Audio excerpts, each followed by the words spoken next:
Ouais, Madame Yacho, hein, Solange, agricultrice depuis plus d'une dizaine d'années.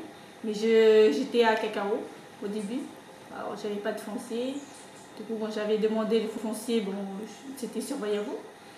Et en fait, mon projet, c'était arboriculture et maraîchage, ce qui rapporte un peu plus vite la trésorerie.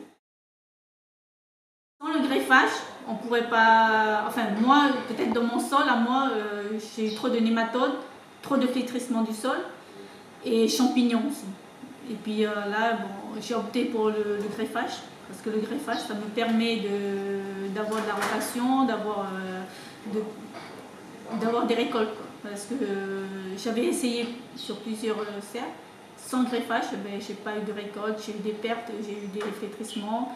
J'ai voulu demander 3 serres aussi de plus et avoir une formation justement du greffage de la tomate. Parce que ce projet-là consistait à produire de la tomate pour aller en grande surface ou livrer à Midi Caraïbes. Là, je coupe au niveau d'ici. Je coupe la tête comme ça. Ouais. Et là, je coupe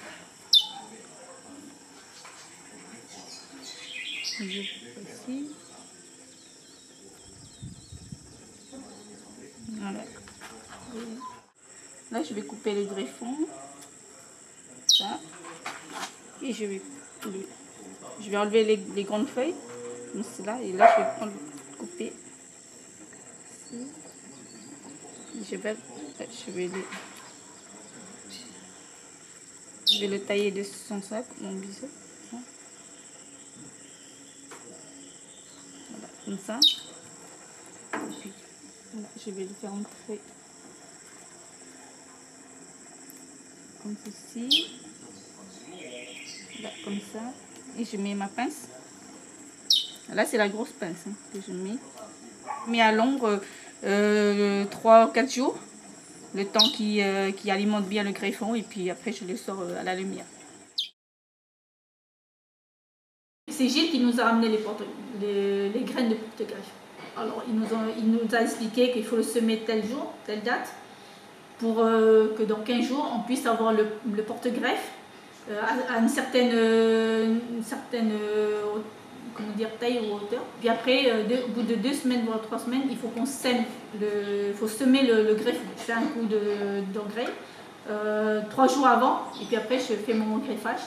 Le greffage se fait que la nuit, parce qu'on ne peut pas greffer en plein jour, il y a trop de lumière, il y a trop de vent, il faut le faire que à partir de 18 h. Alors, déjà au moment du greffage jusqu'à la plantation, il faut laisser au moins 2 semaines. Voilà, pour qu'il puisse prendre le greffon, puisse bien coller, tout ça, pour le collage, tout ça. Et après, une fois le mettre en terre, c'est 1 semaine, 2 semaines pour qu'il puisse bien démarrer, le démarrage. Et alors tout ça fait au moins à peu près 3 mois pour la récolte. Voilà. Alors le temps, je pense que le temps de la semis jusqu'à la récolte, il y a au moins 3 mois de temps. Voilà. Mais après, c'est du long terme. C'est-à-dire que là, je vais récolter mes tomates pour 6 mois, voire 7 mois. Voilà. Tandis que si je ne greffe pas, c'est plus rapide. Le semis se fait en 2 semaines. 2 semaines, je mets plants, je le mets en terre. 2 semaines, il prend vite. Puis 1 mois et demi, il me donne les premiers fruits. Au bout de 2 mois et 1 semaine, j'ai déjà récolté. Sans greffage, mais sur un sol sain. Ça peut se faire. Mais si c'est un sol contaminé comme le mien, nématodes, flétrissement du sol, ben, c'est pas possible. Au bout de 2 semaines, les premiers fruits, les premières fleurs, ben, j'ai des flétrissements. Voilà, et j'ai du 100% de perte sans pouvoir récolter. Ben, d'avoir des nouveaux porte-greffes, on ne sait jamais. Si un jour cela venait à être sensible au flétrissement du sol, d'essayer d'autres porte-greffes. Si on peut en trouver d'autres porte-greffes, ce serait pas mal. Mais je resterai sur le projet de tomates et peut-être du poivron, peut-être plus tard. Si j'ai des difficultés à planter le poivron naturellement, quoi, sans greffage, je le ferai. Mais si un jour je suis contrainte de le faire, ben, il faudrait que j'ai de bons porte-greffes pour faire mon greffage de pauvron et ce serait bien.